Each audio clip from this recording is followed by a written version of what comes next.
அப்ப எலியா இங்க ஒரு இடத்துல சோர்ந்து போயிட்டான். அது நமக்கு நல்லா தெரியும். எதுக்கு சோர்ந்து போனா? எசபேல் கத்துது. எசபேல் அங்கங்க ஒரு எசபேல் கத்தத்தான் செய்யும். நம்ம எசபேல் சத்தத்தை கேட்டோம் அப்படின்னா ஆண்டவர் சத்தத்தை மறந்துடும். ஆமென். எசபேல் கத்தத்தான் செய்யும். நம்ம வாழ்க்கையில் எசபேல் கத்தத்தான் செய்யும். ஒரு எசபேல் சத்தத்தை நீங்க கேட்டு சோர்ந்து போயிட்டீங்கன்னா அதுக்கப்புறம் 5 தடவை ஆண்டவர் சத்தம் எலியாவுக்கு வந்தது. ஆமென்.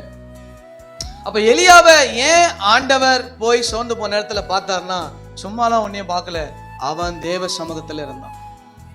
தேவ சமூகம் உன் சோர்வை மாற்றி போடும். ஆமென். தேவ சமூகம் உன் சோர்வை மாற்றி போடும். சும்மா உன்னை எலியாவை ஆண்டவர் பார்க்கல, அவன் தேவ சமூகத்துல நின்னதுனால தான் ஆண்டவர் அவனை போய் பார்த்தாரு.